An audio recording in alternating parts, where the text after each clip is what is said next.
Continuando hoje o nosso estudo, hoje vamos falar um pouco da igreja primitiva, aquela que deu origem, então, à missa tridentina.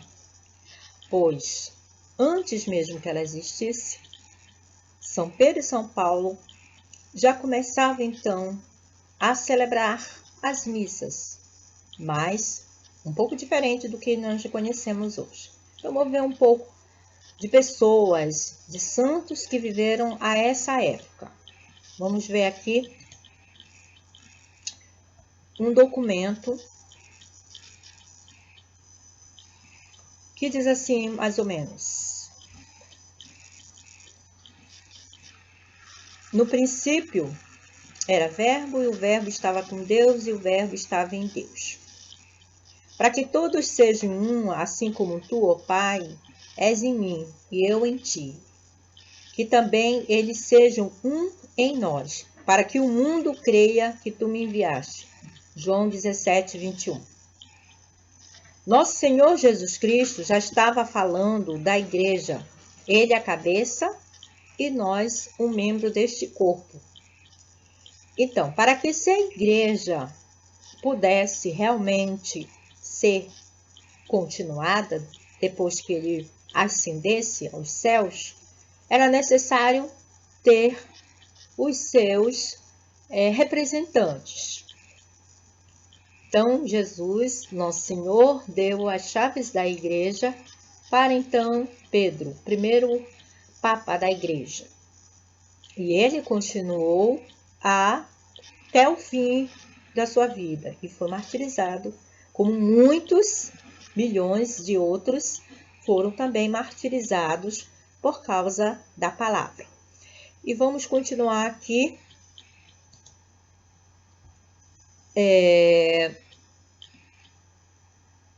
de Inácio.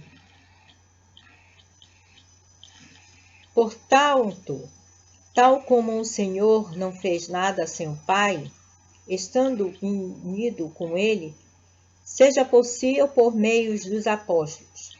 Não façam nada, vocês, também não, sem o bispo e os presbíteros. Apressai-vos a congregar-vos como num só templo, Deus como ante um altar.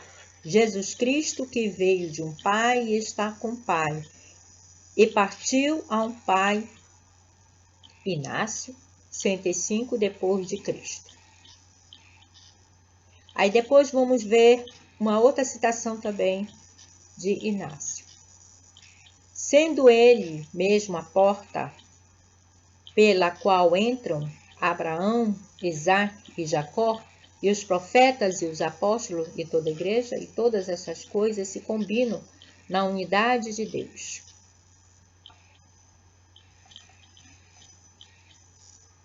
Percebemos então que desde o tempo de Abraão, de Isaque, dos grandes profetas, a igreja já estava começando a existir. Só que todo mundo sabe que a nossa herança é judaica, né? Cristã judaica. Porque Jesus é judeu. Então, naquela época de Abraão, Isaque, era o judaísmo, que era a religião, então, dos que eram fiéis a Deus. E a partir do nascimento de nosso Senhor Jesus Cristo, isso vem ser modificado, ser mudado. Ou seja, Deus fundou, através de nosso Senhor Jesus Cristo, a igreja, para que todos aqueles, inclusive os próprios pagãos, pudessem, então, através do meio do batismo, pudessem, então, ser cristãos. Então, vamos continuar aqui mais um pouco. Mas ninguém pode conhecer o Pai, senão se o revela o Verbo de Deus, isto é, o Filho, nem ao Filho, sem o beneplácito do Pai, porque o Filho realiza o beneplácito do Pai, já que o Pai o envia. O Filho é enviado e vem. E ao Pai, que é para nós invisível, conheça-o, seu mesmo Verbo.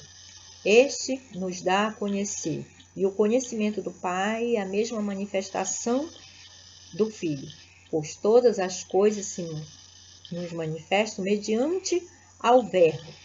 Irineu, 180 depois de Cristo. Então, ele falou exatamente o que é correto, né? Sem Jesus não existiria a igreja. A humanidade. Pela vossa cooperação a favor do Evangelho desde o primeiro dia até agora, tendo por certo isto mesmo, que aquele que em vós começou a boa obra, a aperfeiçoará até o dia de Cristo Jesus. Como tenho por justo sentir isto a respeito de vós todos, porque vos tenho em meu coração, pois todos vós sois participantes comigo da graça, tanto nas minhas prisões como na defesa e confirmação do Evangelho. Pois Deus me é testemunha de que tenho saudade de vós, na terna misericórdia de Cristo Jesus. Saiu na carta Filipenses, né? Capítulo 1, de versículo 5 a 8. E aqui vamos ver o que Barnabé fala. Barnabé surge um pouco depois de Cristo, né? Fujamos de toda vaidade, odiemos absolutamente as obras do meu caminho. Não vivam solitário em vocês mesmos, como já estivessem justificados, senão, reunindo-se no mesmo lugar, aprendam juntos o que em comum convém. Olha só, aqui eles estavam reunindo-se, já se falava na reunião, que é justamente a reunião, as secretas, que se faziam justamente nas catacumbas, porque ali não podia ser senão perseguidos, né? E eles não podiam falar, porque eram tidos como pessoas que eram contra o Estado, que era o Império Romano, enfim. E eles eram o tempo todo vigiados. E vamos continuar mais à frente. Vamos ver aqui.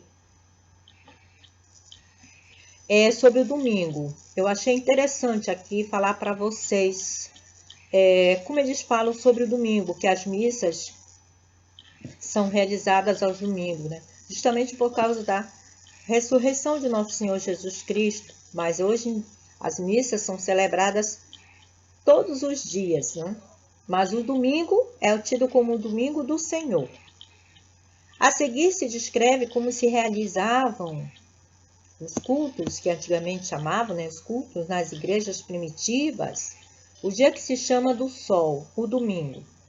Celebra-se uma reunião de todos os que vivem nas cidades ou nos campos e se leem as recordações dos apóstolos ou o escrito dos profetas, enquanto há tempo. Quando o leitor termina, ao que se dirige, nos exorta com sua palavra e nos convida a imitar aqueles exemplos. Depois nos levantamos, todos, um a um, e elevamos nossas orações.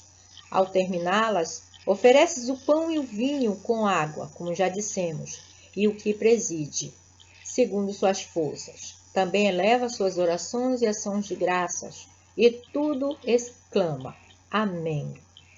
Então vem a distribuição e participação dos alimentos consagrados pela ação de graças e seu envio aos ausentes por meio dos diáconos. Justino Marte, depois de Cristo.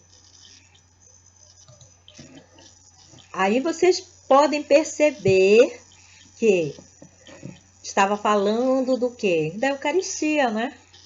Da Eucaristia que já estava ali se realizando, não só na parte da oração, mas como na consagração do pão e do vinho. Que maravilha! Então, meus queridos, vocês gostaram? Se gostaram, deixem um like e façam comentário. Pode mandar perguntas também. E eu vou deixar também